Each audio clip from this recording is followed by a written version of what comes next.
Bonjour à toutes et à tous, Aurélie Perrault, j'ai 46 ans, je suis candidate sur la deuxième circonscription de la Sarthe pour La République en marche, pour notre président Emmanuel Macron.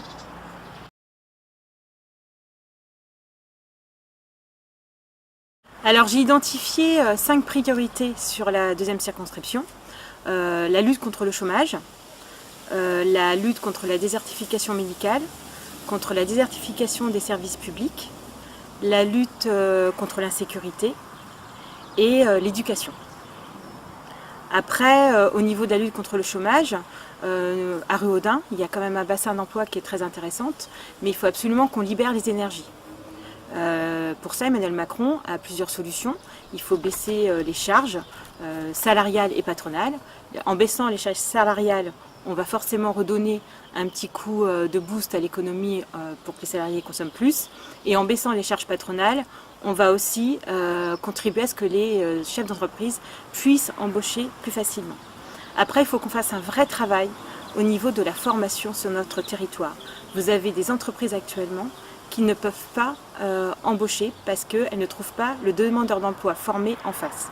Donc il faut absolument qu'on mette en adéquation l'offre et la demande d'emploi.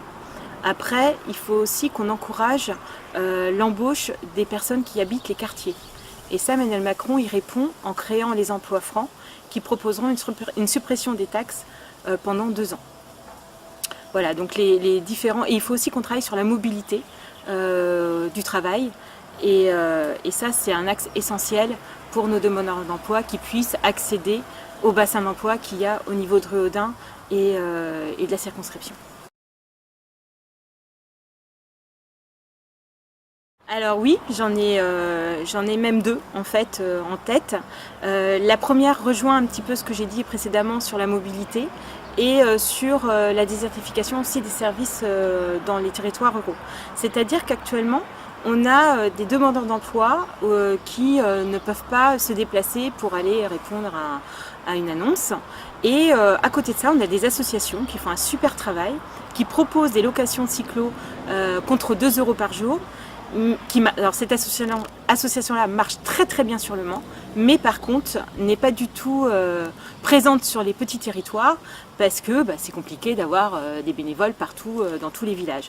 Par contre, il y a des mairies qui seraient intéressées pour proposer cette prestation d'association, mais elles ne peuvent pas récolter ces 2 € par jour parce qu'il faut créer une régie, c'est beaucoup trop compliqué par rapport aux petites sommes qui vont être récoltées.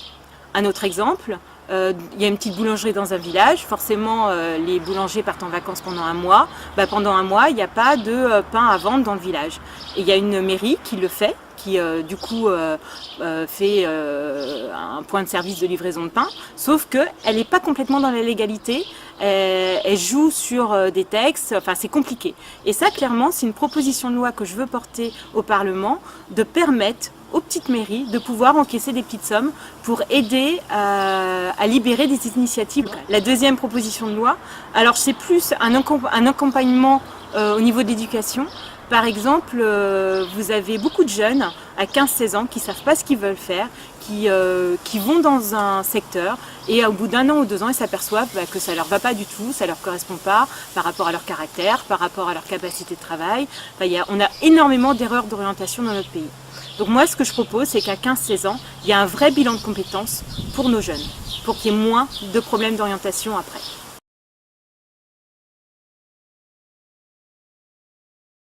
Moi, en tant que présidente d'association sur le Mans, je trouve que le monde associatif est extrêmement important dans nos territoires. Donc forcément, je valide complètement votre association qui est très présente sur les réseaux sociaux et qui fait un travail formidable sur Ruaudin.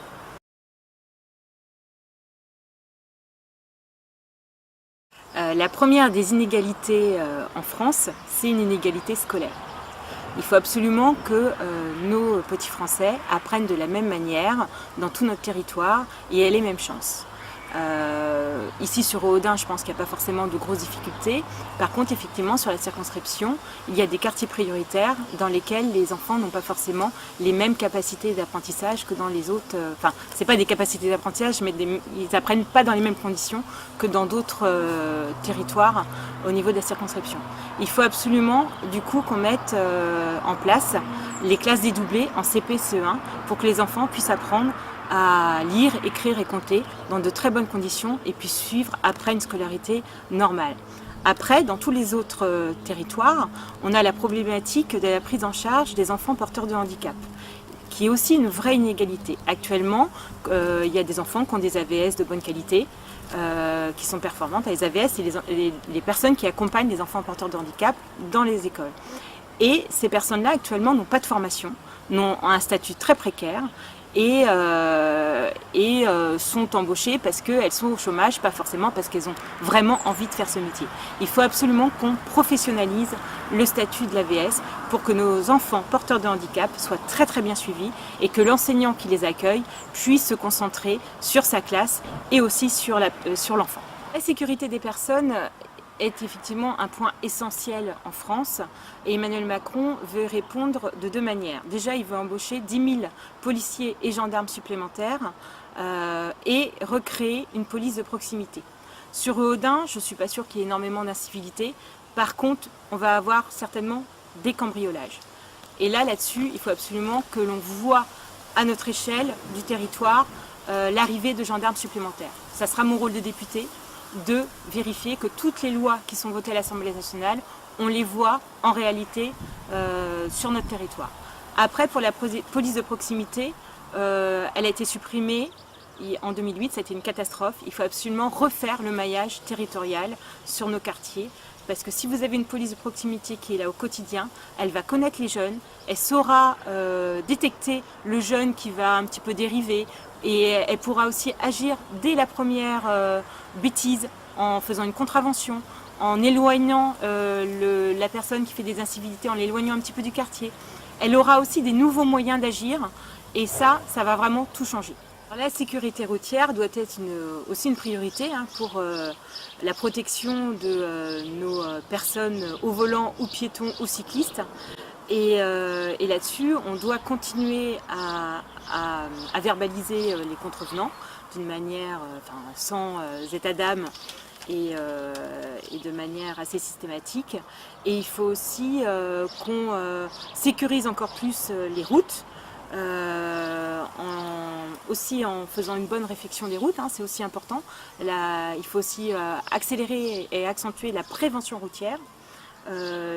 Et aussi là-dessus, il va falloir faire un travail aussi par rapport au permis de conduire parce qu'il faut absolument qu'on soit vigilant que les jeunes qui aient leur permis de conduire aient vraiment une vraie formation à la sécurité routière et aux usages de la route et aux codes de bonne conduite.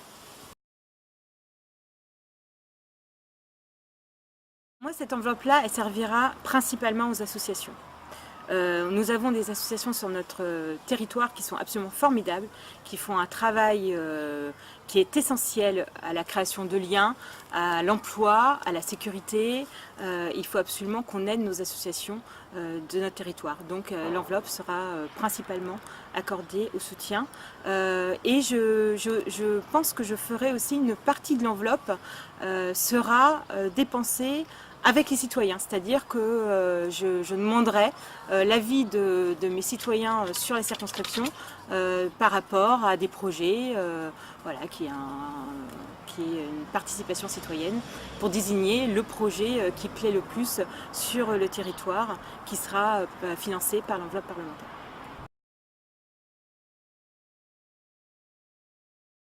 Alors apparemment, il y en a à peu près 84 000.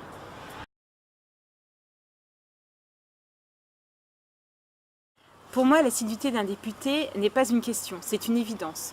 Il faut absolument que le député soit présent aux commissions, au Parlement, à toutes les tâches qu'il doit faire de manière permanente. Donc si on veut un député qui participe au débat, qui fasse des propositions de loi, il faut qu'il soit assidu à 100% et c'est ce que je ferai.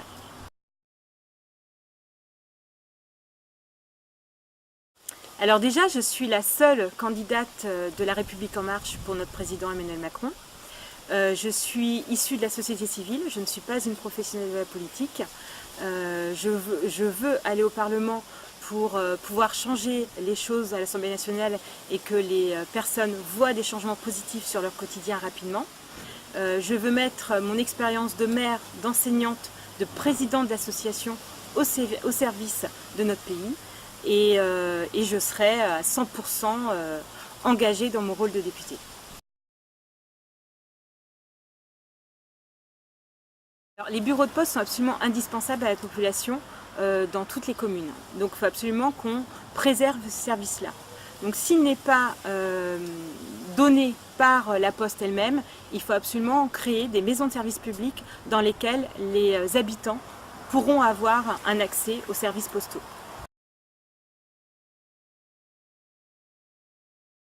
Alors évidemment, mon plus grand souhait, c'est qu'on ait une majorité présidentielle très forte à l'Assemblée nationale pour qu'on puisse renouveler les pratiques.